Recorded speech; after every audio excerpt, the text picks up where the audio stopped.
Bienvenidos a su programa Luces y Sombra. Y antes de pedirle a nuestro invitado, el doctor Manuel Camelo, que nos dé sus puntos de vista, yo quería decirle al auditorio cuál ha sido la carrera de las drogas. Hasta que termina la última guerra, todas las drogas se concentraban en los soldados, porque ¿quién iba a salir a pelear en Vietnam si sabían que lo iban a matar en 2 o 3 minutos? Lo tenían que drogar. Termina la guerra de Vietnam y entonces los narcotraficantes, que siempre han existido, buscan un nuevo mercado. Y ese mercado son los jóvenes. Primero los disfrazan de hippies para que los puedan identificar.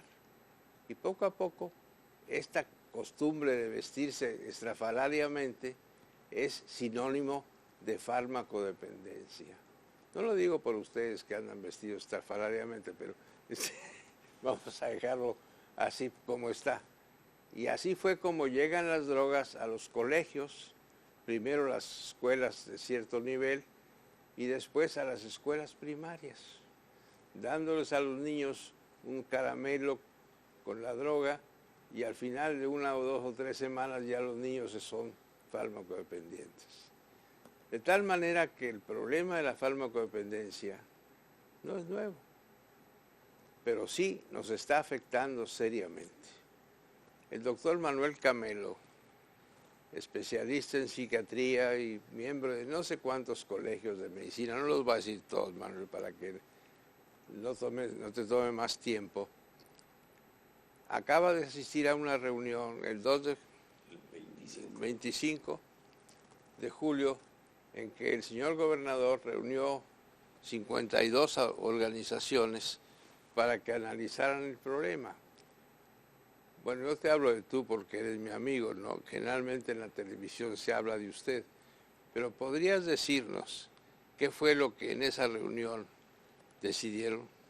Sí, don Carlos. Básicamente la reunión se convocó por el incremento en el daño no solo personal, familiar, sino también social, que el problema, como usted lo ha planteado, de la farmacodependencia cuando se desarrolla en amplitud y en un crecimiento continuo, a partir del término de este conflicto cuando Vietnam, en que es cuando se difunde en forma mucho más amplia. De todos es conocido que nuestro Estado ha estado siendo sujeto a incidentes de carácter violencia social. Estamos desde el punto de vista también de las organizaciones de la Secretaría de Salud, que desde el punto de vista epidemiológico llevan el aspecto de cuál es el crecimiento de la drogadicción, con cifras que pueden considerarse verdaderamente alarmantes en cuanto al crecimiento del consumo, la edad de inicio del consumo, la extensión del mismo y esta repercusión, repito, no solo en el aspecto personal, sino también en el familiar y en el social. De ahí que el problema de la farmacodependencia, desde el punto de vista médico, es considerado como un problema de salud pública, pero desborda la medicina para su atención. Esto debe de ser atendido desde un punto de vista interdisciplinario, tal como lo han entendido nuestras autoridades gubernamentales. Lleva a participar en un programa como en el que se constituyó en esta reunión y se difundió a través de lo que el señor gobernador llama, creo que con justificada razón, un frente integral en la lucha contra la farmacodependencia y el narcomenudeo, en la que participan la Secretaría de Seguridad Estatal, lógicamente la Secretaría de Salud, la Secretaría de Educación Pública, la Dirección de Asuntos Interreligiosos, y se convocó a una serie de instituciones no gubernamentales que participen en los programas preventivos y de difusión de la prevención del consumo de las drogas. Se acordó que los programas que iniciarán este tipo de difusión van a estar sujetos a una investigación que permita valorar cuál ha sido su resultado de acción en el sentido preventivo, para afinarlos más y también para variarlos cuando esto sea necesario. Desde otro punto de vista es muy interesante el que aceptemos y el que veamos que hasta hace un par de años éramos considerados como país de tránsito de las drogas. A partir de esos 2 años ya somos declarados país de consumo. Ha sido una situación universalmente aceptada que lo más importante en el ataque a la farmacodependencia, a la drogadicción, sean los programas preventivos. Pero ante la presencia ya en nuestro país y en nuestro estado de que somos declarados como país de consumo, como sociedad de consumo, pues se van a incrementar las necesidades también de tratamiento para los que ya han caído, un tratamiento de rehabilitación, de desintoxicación, rehabilitación y reinserción social del paciente con farmacodependencia. Usted lo sabe, don Carlos, que la posibilidad de recaída del drogadicto es muy amplia. La acción de las drogas sobre el sistema nervioso central, en su impacto en los receptores específicos que activan, es en tal grado intensa que basta y sobra que una nueva exposición a una dosis, aunque fuera pequeña, de la droga en cuestión pueda desencadenar nuevamente la situación. En este sentido, en el Estado se cuenta con una campaña de tratamiento, de rehabilitación al drogadicto en los centros de salud de las jurisprudencias sanitarias de la Secretaría de Salud, en el Hospital Psiquiátrico del Estado y en organizaciones privadas no gubernamentales que se dedican a la rehabilitación y que están en coordinación supervisadas por la propia Secretaría, las propias Secretarías de Salud. Realmente el problema en cuanto al tratamiento es muy complicado porque va en todas las esferas, en la esfera familiar, en la esfera personal. En lo que respecta a la medicina, de unos años acá, se ha despertado gran interés en un programa que habla de lo que genéricamente se llaman vacunas contra las drogas, que en realidad son sustancias que interceptan el camino de la sustancia activa con rumbo al encéfalo, a los receptores respectivos, que la bloquea, que no permite y que por lo tanto, ¿verdad? Es decir, no va a provocar los aspectos de placer aparente que da el consumo de las mismas y facilitaría la desintoxicación y la prevención a que bajo el efecto de una nueva recaída en el consumo, esto fuera, ¿verdad? Es decir, neutralizado.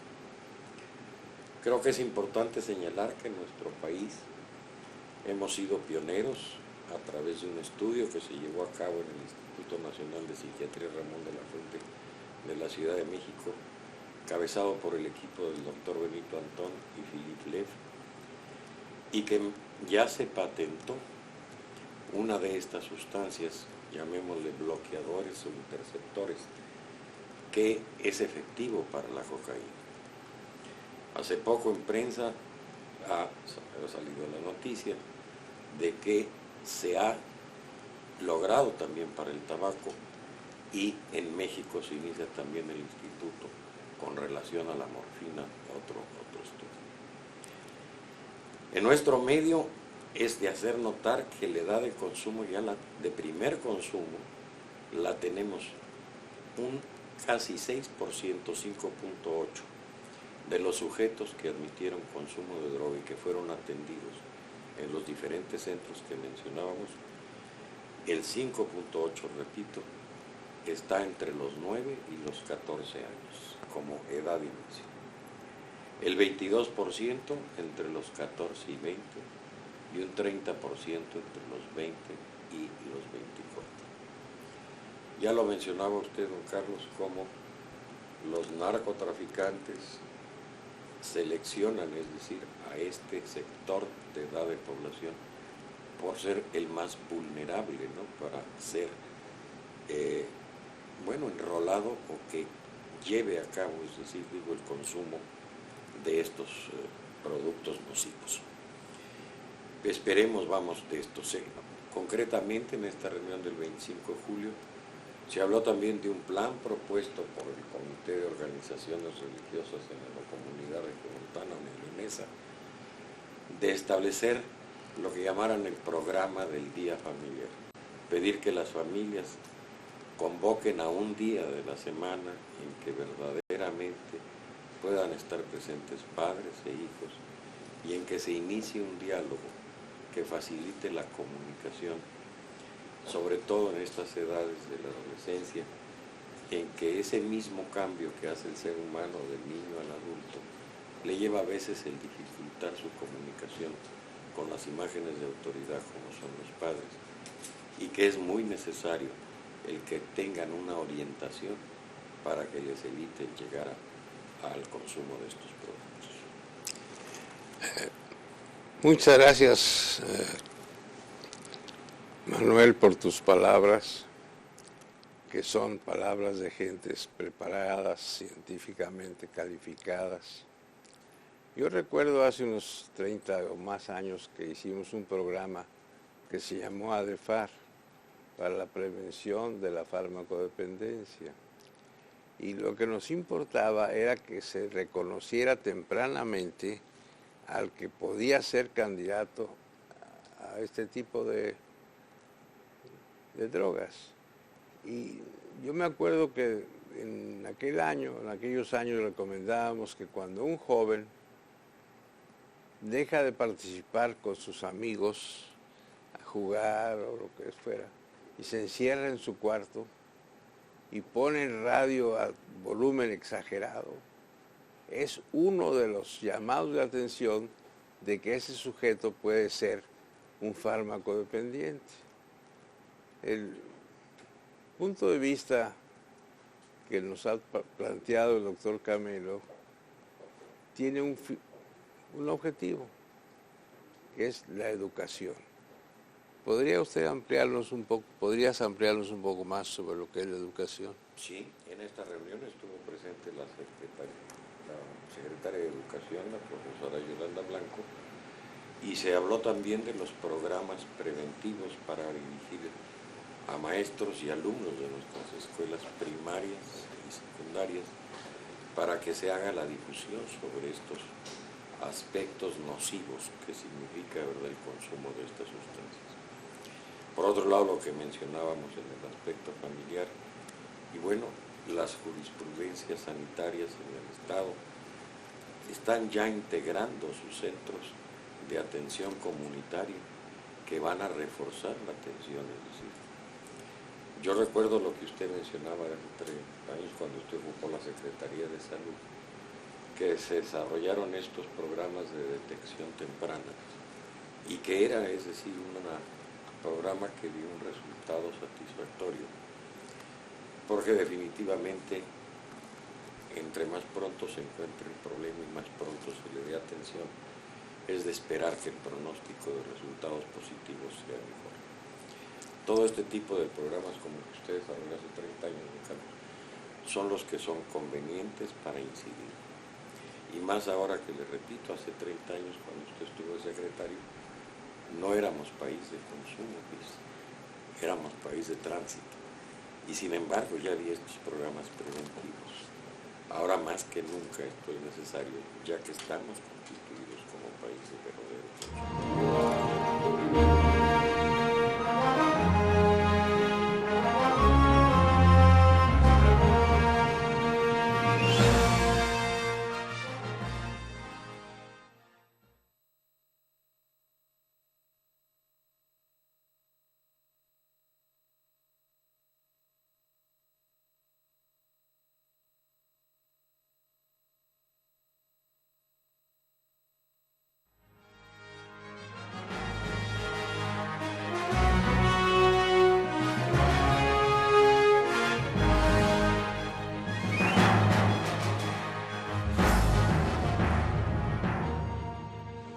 De acuerdo con usted, creo que debemos enfocar nuestras fuerzas, nuestra capacidad a prevenir. Es decir, que los niños no lleguen a hacerse farmacodependientes. Esto no es fácil, pero creo que combinando las fuerzas de la Secretaría de Educación, la Secretaría de Salud, las asociaciones de servicio a la comunidad, como nosotros, los clubes rotarios, otros clubes, podríamos hacer un programa conjunto que pudiera orientar a la comunidad sobre el riesgo de que uno de sus hijos sea farmacodependiente. Tiene razón el doctor. Nosotros fuimos durante unos años un país de trampolín de la droga de aquí a Estados Unidos. ¿Por qué? Porque en Estados Unidos estaba el centro de consumo. Y yo si voy a vender zapatos, voy a donde anden descalzos, no voy a vender donde anden con 3 o 4 pares de zapatos. En Estados Unidos, la droga era indispensable para miles de gentes que se volvieron farmacodependientes después de que terminaron las guerras, regresaron los soldados, los famosos GIs, todos eran de farmacodependientes, entonces había un gran mercado. Pero ahora Estados Unidos produce más droga que nosotros y que Colombia juntos, a pesar de lo que digan ellos son ya productores de estupefacientes. Y nosotros pues estamos haciendo un papel segundón ahí y mandando marihuana, cuando en el estado de Luisiana se produce más marihuana que en toda América Latina. Bueno, pues son cosas que pocas gentes entienden. Por eso, un programa de educación temprano, doctor Camelo, yo creo que es la solución. ¿Usted qué opina? Yo creo que sí, debe de iniciarse ahí. Y el otro aspecto también, don Carlos, es el proceso de rehabilitación, la no estigmatización, el no rechazo, el comprender que el farmacodependiente o drogadicto pues es un enfermo, aunque haya cometido actos delincuentes bajo su estado de intoxicación, no debe dársele el rol de exclusivamente ser un delincuente, sino que debe de arroparse bajo el concepto de que es un enfermo, como tal facilitarle esa reinserción social, evitar el que vuelva a tomar una vez que se ha desintoxicado, contacto con los círculos en los cuales él adquiría la droga con las personas con las que lo adquiría. Vemos en estos estudios que presentaba el Departamento de Epidemiología de nuestra Secretaría de Salud Estatal, que la adquisición de la droga se da en los llamados antros, en los table dance, a salir de las escuelas, en fiestas incluso, de reuniones caseras, ¿no?, de fiesta, en las cuales circula, ¿verdad?, con bastante, llamémosle, facilidad la droga. Sí, yo creo que el consumo de las drogas se ha facilitado. Yo estoy contra los antros, yo los acababa, los cerraba, los mandaba al diablo, porque esos antros no son más que una fuente de porquería. Porque llega una niña de 13, 14 años a encontrarse con otras amigas y le dan 2 cervezas. A las 2 cervezas la llevan al baño y le dan su toque de cocaína, de heroína. No puede ser, hombre, eso no puede ser. Si fueran lugares decentes para que bailaran, platicaran, que se encontraran, yo lo veo bien. Pero como fuente de farmacodependientes, yo estaría totalmente en contra de ellos. El general Stroessner, presidente de Paraguay, viendo el problema que representaba este tipo de, pues en inglés le dicen joints, aquí le decimos antros, decretó toque de queda a las 11 de la noche. A las 11 de la noche el que andaba en la calle, a la cárcel, punto. No le preguntaban si había ido a un joint o si lo que fuera. Pero Stroessner era un dictador y tenía la capacidad de hacerlo. Pero yo creo que ese ejemplo es bueno. Un toque de queda, no un toque de queda, sino el cierre de esos antros a las 11 de la noche sería tal vez el primer paso para evitar la farmacodependencia. porque se quedan hasta las 4 de la mañana los niños y las niñas. Como decía Pardavé, los niños y las niñas deben pronto aprender que si juegan juntos les va a ir mejor. Entonces, a esa hora, ¿qué hacen los muchachos? Con la perversión que existe de que ya no hay problema con la maternidad prematura, que se casan y tienen familia y se divorcian y hacen 50,000 tonterías.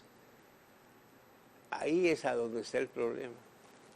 No sé qué piense mi invitado, el doctor Camelo, que él va mucho a los joints esos. No, bueno, yo creo que sí, vivimos una sociedad caracterizada pues por el consumo, una sociedad competitiva, un grado importante de desintegración familiar que está motivada en gran parte por motivos de tipo económico, en que la pareja ambos tienen que salir del hogar para buscar los recursos económicos de su sostenimiento. Todo esto ha ido abatiendo los valores tradicionales que habían sostenido, ¿verdad?, al ser humano un poco más alejado de este consumo, de este hedonismo que se pregona a través del consumo de estas drogas. Vemos cómo la autoridad de los padres ha decrecido con relación a los hijos.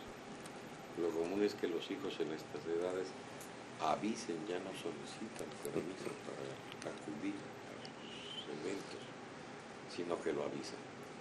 Y a la hora que usted propone el cierre, Juan Carlos, es cuando están saliendo de casa a las 11 de la noche para ir a sus distracciones.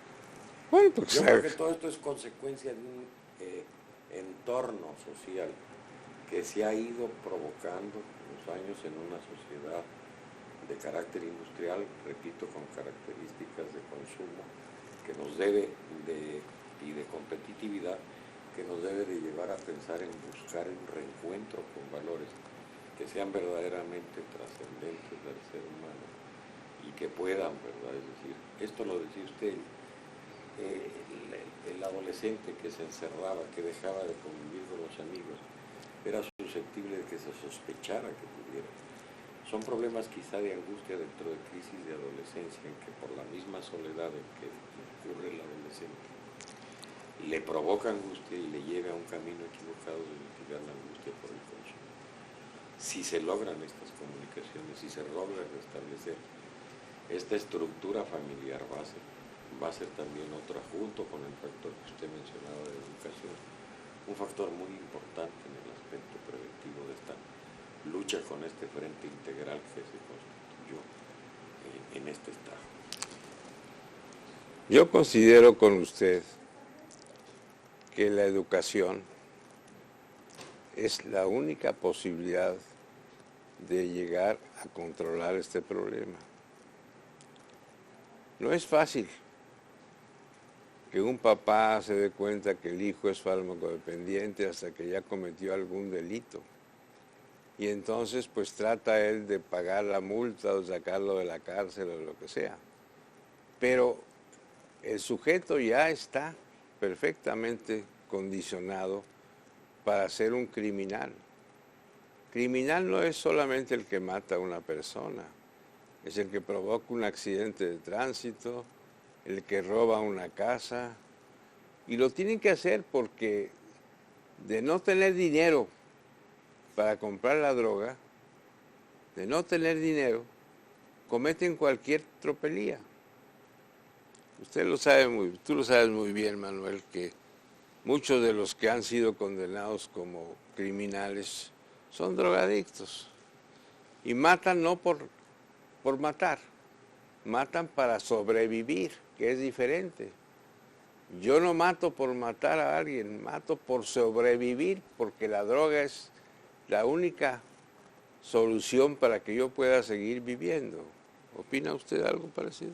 Sí, yo creo que la resolución simple, y ahí se toca otro aspecto importante, don Carlos, la dependencia a medicamentos tranquilizantes, que también, es decir, si se ve, pues es un problema.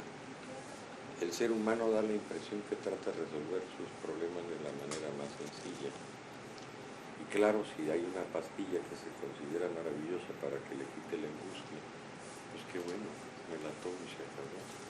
Pero no se da la oportunidad a que mueva los factores de su personalidad, que los debe de tener con toda seguridad, para que aprenda a manejar sus angustias, aprenda a manejar sus depresiones, aprenda a manejar el estrés que nuestra vida actual lleva, y que no se viva con la esperanza de que definitivamente una pastilla va a resolver el va problema. a resolver. Desgraciadamente, Manuel, el tiempo me dice mi productor Zapata que ya se acabó. Este programa no lo vamos a terminar hoy. Vamos a dejar la segunda parte para unos miércoles más, porque lo que él dice y lo que nos va a decir va a complementar lo que ahora nos ha dicho. Y creo que ustedes estarán conscientes de que el problema de la farmacodependencia es tal vez, si no el más importante, es uno de los más importantes problemas que enfrenta México. Muchas gracias al auditorio que nos dispensa su atención.